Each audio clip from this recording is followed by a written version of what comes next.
ቶተናሞች አሁንም ዓለምን ማስገረማቸውን ቀጥለዋል። ሌላ አስደናቂ ግሩም ዝውውር መፈጸማቸው ተረጋግጧል። ፋብሪዚዮ ሮማኖ ከጥቂት ደቂቃዎች በኋላ ሂር ዊ ጎ ብሎታል። ሳንድሮ ቶናሊ ቶተናምን መቀላቀሉ ተረጋግጧል። ቶተናሞች ለዝውውሩ 100 ሚሊዮን ፓውንድ የተጠየቁትን ገንዘብ በሙሉ ከፍለዋል።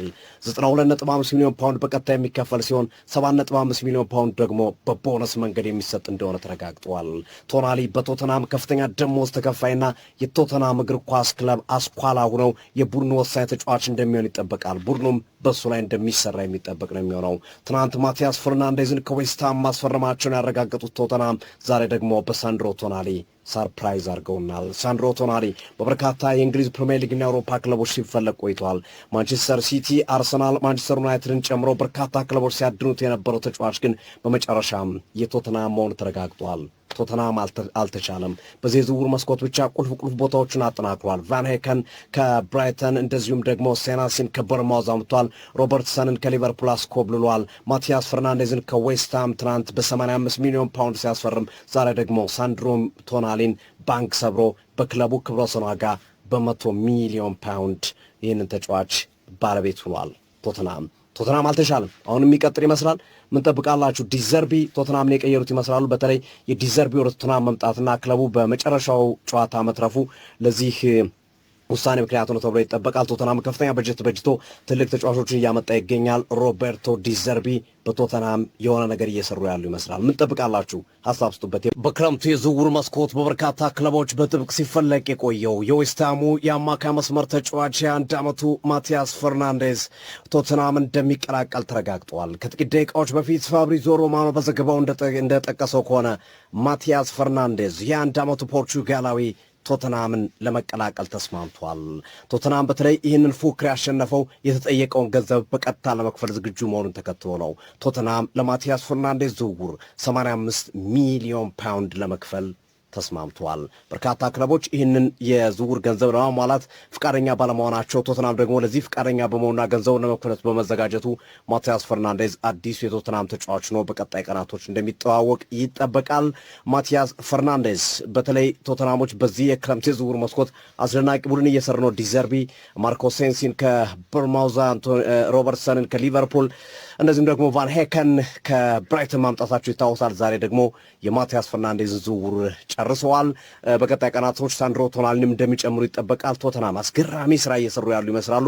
በቀጣይ ዓመት ጠንካራ ተፎካካሪ ሆነው እንደሚመጡ ይጠበቃል። ባለፈው ዓመት ላለመውረድ ሲጫወት የነበረ ቡድን ነው ቶተናም። ዘንድሮ ግን ለቶፕ 6 በተለይ ለአውሮፓ ሻምፒዮንስ ሊግ የሚጫወት ቡድን እንደሆነ ምንም ጥርጥር በሌለው መንገድ ከዝውውሮቹ መረዳት ይቻላል። ማቲያስ ፈርናንዴዝ ክርክር በማቲያስ ፈርናንዴዝ ጉዳይ ሲነገሩ የነበሩ መረጃዎች በሙሉ ከዛሬ ጀምሮ አክትሞላቸዋል። ማቲያስ ፈርናንዴዝ አዲሱ የቶተናም የአማካይ መስመር ተጫዋች መሆኑ ተረጋግጠዋል። ዝውውሩ እንዴት አገኛችሁት? የቶተናም ፊርማዎች እንዴት እያያችኋቸው ነው? ሀሳብ ውስጥ አርሰናል ከብሩኖ ጉማሬሽ ጋር የሚያደርገው ድርድር እየገፋ መጥቷል። ዝውውሩ አይቀር ይመስላል። መድፈኞቹ አርሰናሎች ተጫዋቹን ለማዛወር የማይፈነቅሉት ድንጋይ እንደሌለ እየተነገረ ነው የሚገኘው። ዛሬ በወጡ አዳዲስ ስፖርታዊ መረጃዎች መሰረት የአርሰናል መልማዮች ወይም የአርሰናል ስፖርቲንግ ዳይሬክተር አንድሪያ ቤርታና ጓደኞቻቸው ከብሩኖ ጉማሬሽ ወኪል ጋር መነጋገራቸው እየተዘገበ ነው የሚገኘው። እናም ብሩኖ ጉማሬሽ ወደ አርሰናል የመዘዋወር ፍላጎት እንዳለው ተጠቅሷል። ምናልባትም ዝውውሩን እንደ አሌክዛንደር አይዛክ አስገዳጅ ሊያደርገው እንደሚችል የመረጃ ምንጮች እየጠቆሙ ይገኛሉ። ከወደ ብራዚል እየወጡ ያሉ ምንጮች በተጨማሪነትም እየገለጹ እንደሚገኙት ከሆነ ኒውካስል በዘንድሮ ውድድር ዓመት የአውሮፓ ሻምፒዮንስ ሊግ የማይሳተፍ ከሆነ የተጫዋቹን የመልቀቂያ ዋጋ እስከ 70 ሚሊዮን ፓውንድ ድረስ ዝቅ አድርጎ እንደሚለቀው ቃል ተገብቶለታል። አንዳንዶች ደግሞ ውልም አለው ሲሉ ይደመጣሉ። ይህ ከሆነ ለአርሰናል ነገሮች ቀላል ይሆኑለታል። ውሉ ላይ ሻምፒዮንስ ሊግ ካልገባም በ70 ሚሊዮን ፓውንድ እንሸጣለን የሚለው ነገር ተቀምጦ ከሆነ አርሰናል በቀላሉ ያሳካዋል የሚል ግምት አለ። አርሰናል የመጀመሪያ ጥያቄ ውድቅ ተደርጎበታል። 55 ሚሊዮን ፓውንድ ማቅረቡ ይታወሳል። አሁን የተሻሻለውንና በእርግጠኝነት ሊሳካበት የሚችለውን ዝውውሩን ሊያቃርበው የሚችለውን ገንዘብ ለኒውካስል ለማቅረብ እየተዘጋጀ ይገኛል። ኒውካስሎችም የሚፈልጉት አይነት ገንዘብ ከቀረበላቸው ተጫዋቹን ለቁት እንደሚችሉ እየተጠቀሰ ነው የሚገኘው። ጉማሬሽ ዝውውሩን አስገዳጅ ሊያደርገው እንደሚችልና እንደ ኢሳክ በኃይል ዝውውሩን ወደ አርሰናል ሊያደርግ እንደሚችል እየተዘገበ ይገኛል። እስኪ አሳብስጡበት። ብሩኖ ጉማሬሽ ወደ አርሰናል የሚመጣ ከሆነ ለአርሰናል ደጋፊዎች በእርግጠኝነት የዝውውር የህልም ያህል ስሜት ያለው ምርጥ ዝውውር እንደሚሆን ይጠበቃል።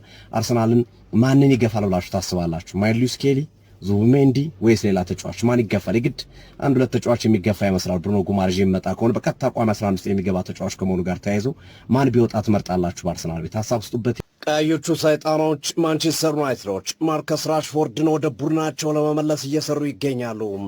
ተጫዋቹም በሩበን አሞሪም ስር ያልተወደደ እጅጉንም በከፍተኛ ሁኔታ የተገፋ ተጫዋች ነው።